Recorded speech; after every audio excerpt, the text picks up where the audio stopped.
देखिए, आज हम लोग जो प्रोस्टेट के बारे में बात करने वाले हैं, उसके पहले हम लोग थोड़ा बात कर लेंगे हमारे मेंस में जो ये एक्चुअली होता है ये डिजीज। तो हम लोग देखेंगे कहीं ना कहीं ही केयर्ड, और आज हम लोगों का टाइम है, it's time to care back. कहीं ना कहीं हमारे पिता, हमारे जो गार्डियन है, वो हमारा केयर किए बचपन में। आज हम लोगों का उनका केयर करने का बहुत बहुत जरूरत है। नेक्स्ट अगर स्लाइड में जाऊं तो हम लोग देखेंगे they provide financial, social and mental security. कहीं ना कहीं हम लोगों को क्या क्या प्रोवाइड करते हैं, फाइनेंशियल, सोशल और मेंटल सिक्योरिटी प्रोवाइड करते हैं।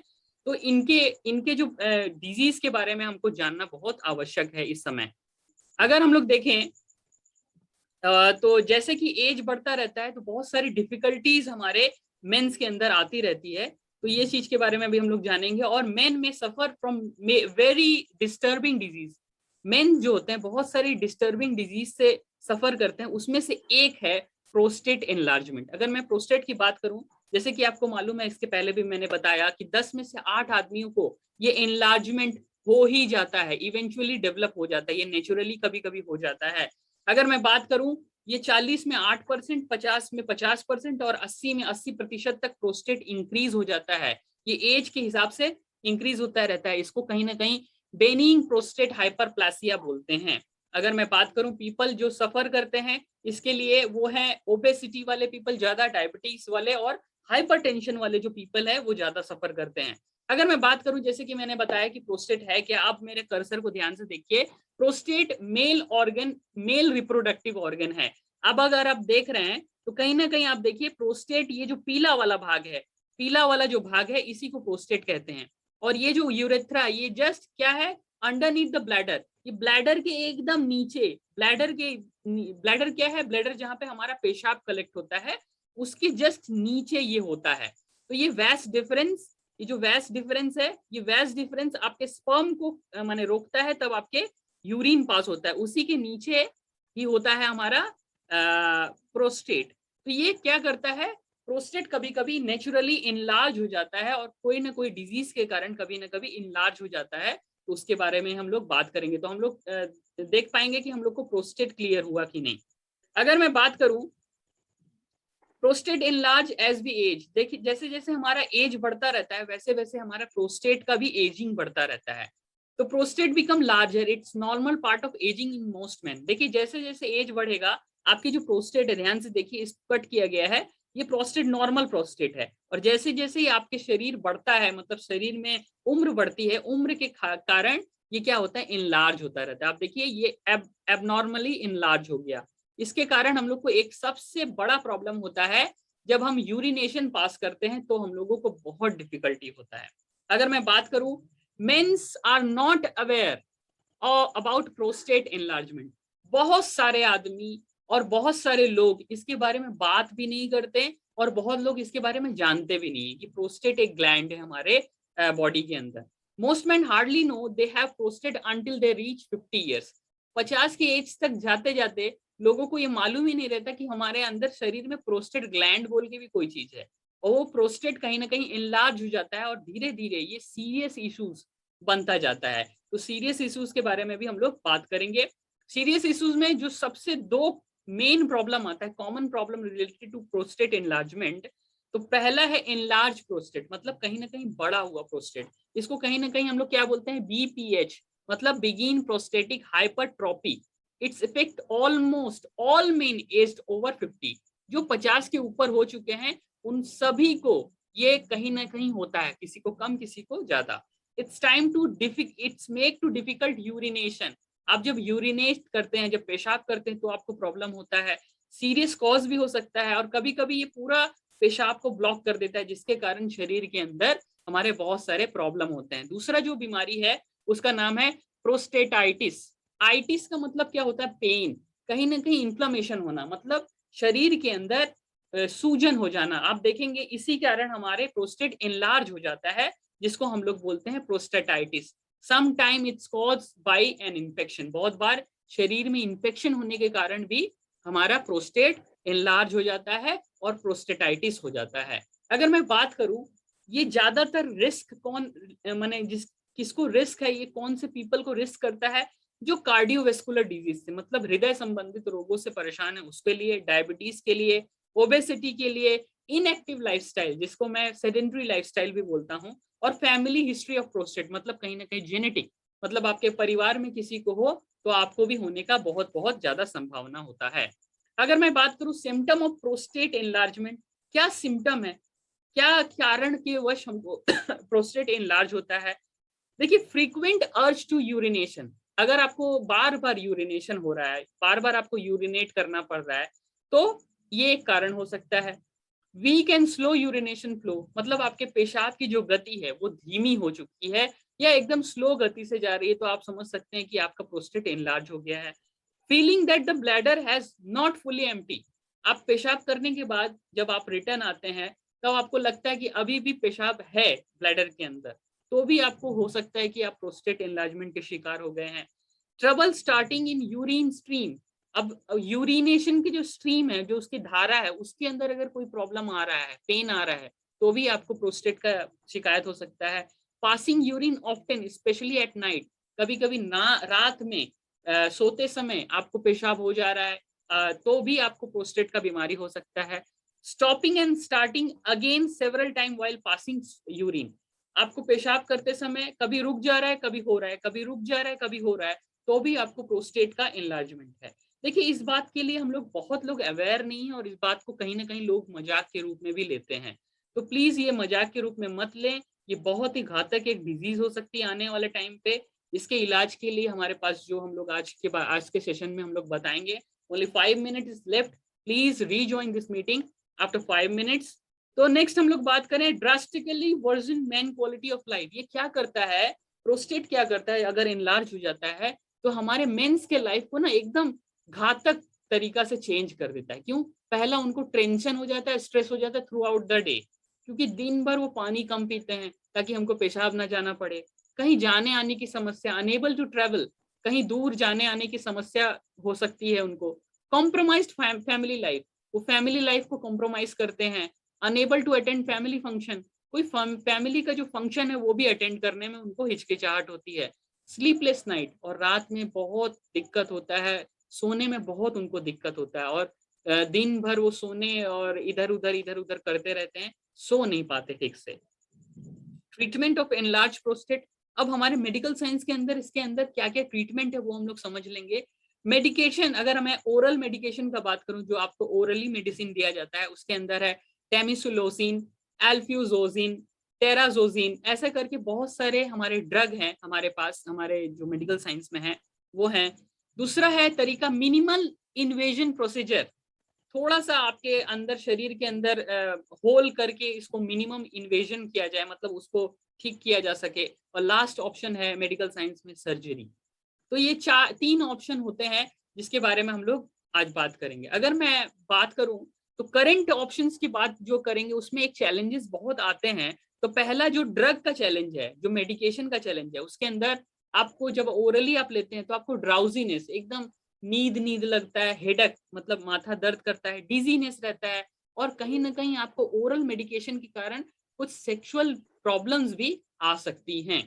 दूसरा, अगर मैं बात करूं मिनिमम इन्वेजन सर्जरी जो होती है, इसमें क्या होता है, रिस्क ऑफ एनेस्थीसिया, अगर शरीर के अंदर वो उस पार्ट में एनेस्थीसिया दिया जाए तो कहीं ना कहीं वो ऑर्गन कभी न हो सकता है कि वो काम ना करे, ब्लीडिंग या इन्फेक्शन का डर रहता है, और ये बहुत एक्सपेंसिव और पेनफुल भी है, बहुत पेन करता है ये सर्जरी। और लास्ट है जो सर्जरी, अब सर्जरी कराने के बाद भी यूरिनेशन में प्रॉब्लम होगा, नौशिया मतलब आपको वोमिटिंग वोमिटिंग का भाप लगेगा, स्कैरिंग, बहुत ये भद्दा दिखता है उस एरिया में, और बहुत ही एक्सपेंसिव है और बहुत ही पेनफुल है ये तीनों ऑप्शन बहुत पेनफुल होते हैं।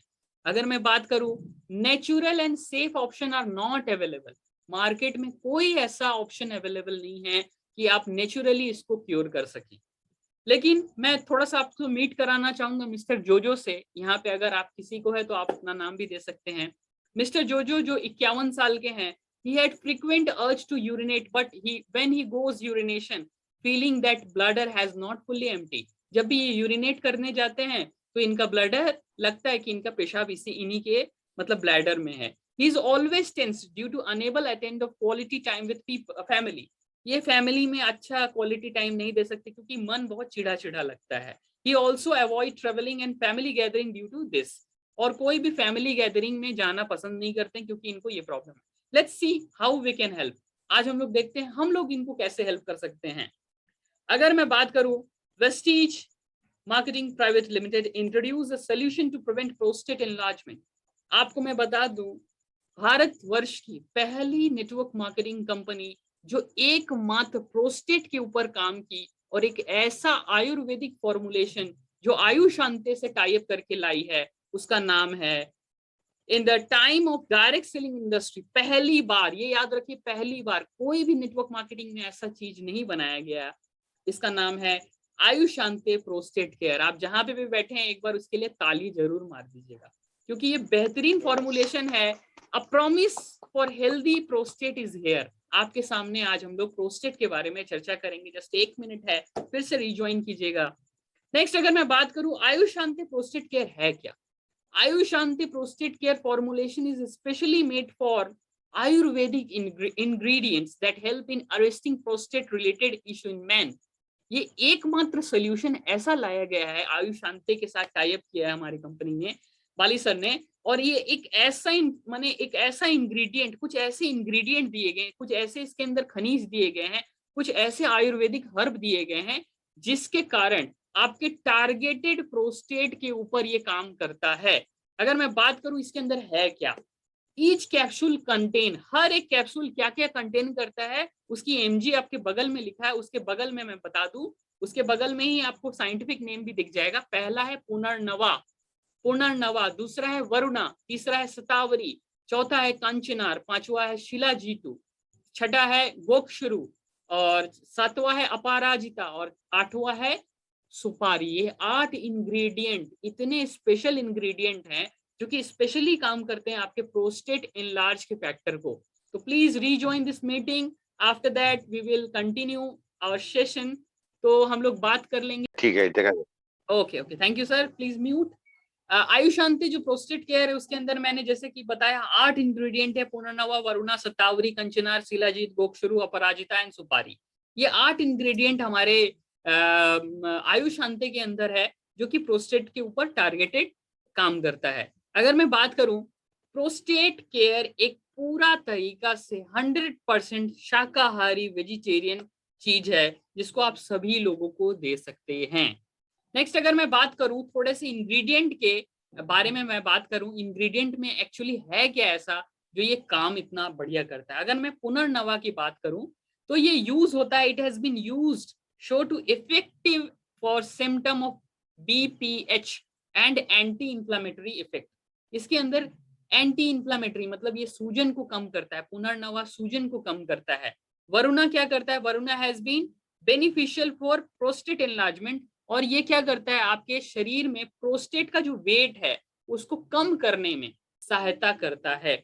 शतावरी, जैसा कि मैंने एस्पर्गस रेसिमोसिस के बारे में भी वीडियो बनाया, आप जरूर देखिए शतावरी। तो शतावरी हेल्प करता है इन्फ्लेमेशन और इंप्रूव करता है आपके यूरिनेशन को, और आपके यूरिनेशन रिटेंशन को कम करता है। तो शतावरी क्या करता है, आपके जो सूजन है वहां पे कम माने आपको सूजन को कम करता है, और आपके यूरिनेशन, पेशाब की जो प्रक्रिया है उसको सही करता है। इसमें होता है कंचनार। कंचनार एक फेमस हर्ब है जो आपके प्रोस्टेट हेल्थ के लिए बहुत इंपॉर्टेंट है। ये क्या करता है, आपके प्रोस्टेट ग्लैंड को सपोर्ट करता है, और उसके अंदर जो सेल रिप्रोडक्शन हो रहा है, हर शरीर में हर चीज के अंदर सेल रिप्रोडक्शन होता है, तो सेल के रिप्रोडक्शन को कहीं ना कहीं सपोर्ट करता है, नॉर्मलाइज करता है ताकि वो बढ़े ना। नेक्स्ट अगर मैं बात करूं इसके अंदर है शिलाजीतु। ये क्या करता है, it help in supporting of energy level and benefited of supporting urination and reproductive tract. ये आपके रिप्रोडक्टिव ट्रैक और यूरिनेशन को सपोर्ट करता है। इसके अंदर है गोक्षुरु। ये क्या करता है, ये स्वीट एंड कूलिंग इफेक्ट देने में आपको काम करता है। जब आपके शरीर में यूरिनेशन पास होता है तो ये धीरे धीरे आराम से पास करवाता है, और ये टॉनिक भी कहलाता है किडनी और रिप्रोडक्टिव ट्रैक के लिए। ये स्पेशली किडनी को डैमेज होने से बचाता है, और आपके रिप्रोडक्टिव ट्रैक को हेल्दी करता है, और आपके यूरिनेशन फ्लो को भी जेंटल करता है। इसके अंदर है अपराजिता। ये क्या है, एक एंटीऑक्सीडेंट है जो प्रोटेक्ट करता है, जो प्रोस्टेट के अंदर फ्री रेडिकल के माने फ्री रेडिकल के कारण बहुत सारी प्रॉब्लम आ चुकी है, उसके अंदर ये आपके डैमेज सेल को क्या करता है, एंटीऑक्सीडेंट प्रोवाइड करता है ताकि आपका जो सेल है वो ठीक रहे। इसके अंदर होता है सुपारी, it affect all organ of human body including the brain. इसके अंदर heart, lung, gastrointestinal track, reproductive organ. In reproductive organ it specially prevent the cause of prostate enlargement. सुपारी क्या करता है, ऐसे तो सभी जगह पे काम करता है, लेकिन स्पेशली ये प्रिवेंट करता है इनलार्ज होने का, जो बड़ा हो जाता है प्रोस्टेट उसको प्रिवेंट करता है। तो आइए हम लोग बात कर लेते हैं क्या सपोर्ट करता है हम लोगों को आयुशांते प्रोस्टेट केयर, क्या बेनिफिट है। ये सपोर्ट करता है आपके नॉर्मल फ्लो ऑफ यूरिन, माने पहले तरह से आप जैसे यूरिन पास करते थे वैसे आपका यूरिनेशन होगा। ये इंप्रूव करता है यूरिनेशन को, इंक्लूडिंग यूरिन रिटेंशन। ये मेंटेन करता है नॉर्मल साइज ऑफ प्रोस्टेट का। प्रोस्टेट का जो ग्लैंड का जो साइज बढ़ जाता है उस साइज को मतलब कम करता है, मतलब उसके वेट लॉस में भी कारण है, उसको ठीक करता है। Prevent further progression of prostate enlargement. और जब ये आप बार बार लेते रहेंगे तो बाद में बहुत बार दवाइयों से आपका ठीक भी हो जाता है लेकिन फिर से हो जाता है, लेकिन आप जब इसको लेते रहेंगे तो फ्यूचर में भी ये कभी आपको प्रोस्टेट का एनलार्जमेंट का शिकायत नहीं होने देगा। अगर मैं बात करूं आयुशांते प्रोस्टेट केयर की और क्या बेनिफिट है, ये इंप्रूव करता है आपकी क्वालिटी लाइफ को, स्ट्रेस और टेंशन फ्री। कोई भी रात आप अब स्लीपलेस नहीं, अब आराम से आप सो पाते हैं, कोई वेरी नहीं, आप ट्रेवलिंग कर सकते हैं, living life to the fullest, मतलब लिव लाइफ किंग साइज वाला काम हो जाता है। तो आप इसमें लिविंग लाइफ फुलेस्ट, आप अपने लाइफ को पूरा एंजॉय कर सकते हैं। अगर मैं बात करूं हमारा रिस्पॉन्सिबिलिटी क्या है, सबसे बड़ा जो रिस्पॉन्सिबिलिटी है, discussing about problem related to urination considered as taboo. आज हम लोग इसको बात करने में झिझकते हैं। कोई भी ऐसा प्रॉब्लम जो सेक्सुअल रिलेटेड, सेक्सुअल ऑर्गन से रिलेटेड प्रॉब्लम है, उसको हम लोग बात करने में डरते हैं, चाहे सोचते हैं कि कोई मजाक उड़ा देगा, लेकिन बहुत सारे लोग इससे ग्रसित हैं। तो प्लीज इसके बारे में अवेयरनेस फैलाइए, इसके बारे में बात कीजिए और इस वीडियोस को बहुत दूर दूर तक पहुंचाइए। Help your love ones in getting rid of prostate enlargement. अपने जो नजदीकी हैं, करीबी हैं, आपके जो सगे संबंधित हैं, अगर ये बीमारी से जूझ रहे हैं तो प्लीज प्रोस्टेट एनलार्जमेंट के बारे में उनको बताइए, अवेयर कराइए और हमारे प्रोस्टेट केयर से उनका भेंट कराइए। अगर मैं बात करूं our time to care our loved ones. In childhood father cared as in difficult times. अगर 30 साल के बाद रिस्पॉन्सिबल सन होना चाहते हैं in difficult times, now it's our responsibility to take care of them. आप उनका रिस्पॉन्सिबिलिटी लीजिए। आयुशांते प्रोस्टेट केयर का डोजेस के बारे में अगर मैं बात करूं, 1 और 2 कैप्सूल ट्वाइस डेली। आप इसको 2 बार 1 से 2 कैप्सूल ले सकते हैं, सुबह शाम 2-2 कैप्सूल करके आप ले सकते हैं। और मैं बात करूं अगर इसके प्राइसिंग की, इसके अंदर होता है 60 कैप्सूल, इसका एमआरपी है 525। डीपी जो डिस्ट्रीब्यूटर प्राइस है उसके अंदर है 450 रुपए का। और पीवी इसके अंदर हम लोगों को मिलता है 15, जो आपके शरीर को स्वस्थ रखता है और बहुत ही अच्छा रखता है। अगर मैं बात करूं आयुशांते प्रोस्टेट केयर कैसे कॉस्ट इफेक्टिव है, ये बारे में हम लोग थोड़ा बात कर लेंगे। जैसे कि मैंने बताया कि ओरल मेडिकेशन में एल्फ्यूजोजिन, एल्फ्यूजोजिन जो नाम की जो दवाई आती है 500 से 600 रुपया पर मंथ का खर्चा आपको बैठा देगी। टेम्सोलोजिन जो है वो 400 से 800 रुपया पर महीना का खर्चा बैठा देगी। अगर आप सर्जरी कराते हैं, मिनिमम इन्वेजन मतलब माइक्रो सर्जरी आप कराते हैं, तो 5.5 से 6 लाख रुपए तक का आपको खर्चा बैठा देती है। अगर आप सर्जरी कराते हैं मतलब पूरा ओपन करके सर्जरी कराते हैं तो 4.5 लाख से 5 लाख रुपए तक का आपको सर्जरी का कॉस्ट पड़ता है। आयुशांते प्रोस्टेट केयर को अगर आप अपने डाइट में, अगर आप अपने सगे संबंधित को देते हैं तो आपको 450 रुपया महीना लगता है ना इफेक्टिव। आप लोग जरूर इसके बारे में बात कीजिए, अगर कोई हो सकता है तो इसका स्क्रीनशॉट भी ले लें। नेक्स्ट अगर मैं बात करूं व्हाई आयुशांते प्रोस्टेट केयर, क्यों लेना है, क्योंकि ये आयुर्वेदिक एंड नेचुरल फॉर्मुलेशन से बना है, 100% वेजिटेरियन है, पूरा 1 महीना का डोज होता है, इकोनॉमिकल है, मतलब आपके पॉकेट के ऊपर कोई भार नहीं देता, safe for long term use, अगर इसको लंबे समय तक भी यूज करते हैं तो कोई साइड इफेक्ट नहीं है। अगर मैं बात करूं help your love ones in preventing prostate enlargement. Thank you and wish you everyone well. This is Shashank Jaiswal signing off. Thank you and wish you well. And we will end this meeting here. Thank you. Very good.